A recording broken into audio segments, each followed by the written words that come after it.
22শে জুলাই 1976 দিনাজপুরে সরকারি কর্মকর্তা ও সুধীজনের এক সমাবেশে ভাষণ দানকালে সেনাপ্রধান ও উপপ্রধান সামরিক আইন প্রশাসক মেজর জেনারেল জিয়াউর রহমান বলেন, দেশের উত্তরাঞ্চলীয় জেলাগুলোর উন্নয়নের জন্য সরকার ব্যাপক কর্মসূচি গ্রহণ করেছে। তিনি বলেন, পল্লী অঞ্চলের উন্নয়নকেই সরকার প্রাধান্য দিচ্ছে।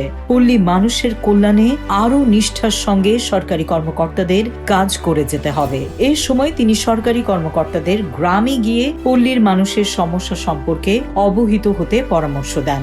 সমস্যাগুলোর যতটা সম্ভব সমাধান করার অনুরোধ করেন জেনারেল জিয়া।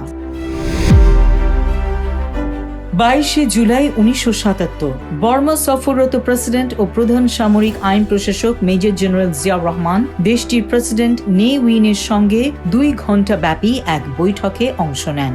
এ সময় বাস্তব পদক্ষেপ গ্রহণ করে বাংলাদেশ ও বর্মার মধ্যে বর্তমান দ্বিপাক্ষিক সম্পর্ক আরও জোরদার করার সিদ্ধান্ত নিয়েছেন 2 নেতা। দ্বিপাক্ষিক, আঞ্চলিক সহ নানা বিষয় নিয়ে খোলামেলা আলোচনা করেন তারা।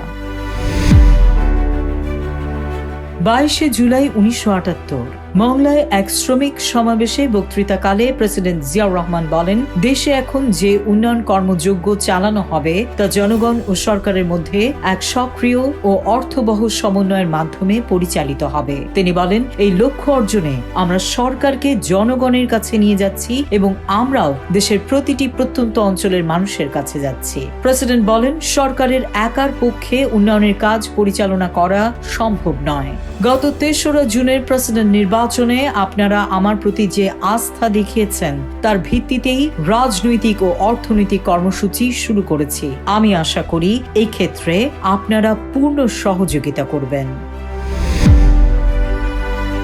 22শে জুলাই 1979 রাজধানীতে বাংলাদেশ জাতীয়তাবাদী দলের জেলা নেতৃবৃন্দের 2 দিনব্যাপী সম্মেলনের উদ্বোধনকালে কঠোর পরিশ্রমের মাধ্যমে স্বনির্ভরতা অর্জন, অর্থনৈতিক মুক্তি ও দেশের সার্বিক অগ্রগতির জন্য জনগণকে বাংলাদেশি জাতীয়তাবাদের ভিত্তিতে অনুপ্রাণিত ও ঐক্যবদ্ধ করার আহ্বান জানিয়েছেন প্রেসিডেন্ট জিয়াউর রহমান। তিনি বলেন, দেশের গণতন্ত্র ও রাজনীতিকে অবশ্যই গ্রামভিত্তিক ও গণমুখী হতে হবে। প্রাসাদ রাজনীতির দিন শেষ হয়ে গেছে।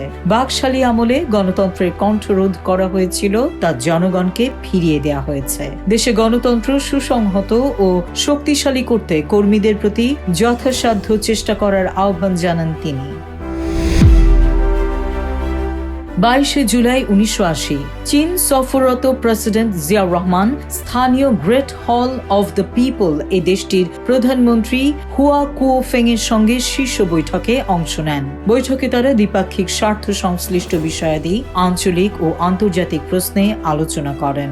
2 নেতার এই বৈঠক বন্ধুত্ব ও সৌহার্দ্যপূর্ণ পরিবেশে অনুষ্ঠিত হয়। 2টি অধিবেশনে এই বৈঠক চলে 5.5 ঘণ্টা। সকালের অধিবেশনে 2 নেতা 2.5 ঘণ্টা আলোচনা করেন, বিকেলে বৈঠক চলে 3 ঘণ্টা।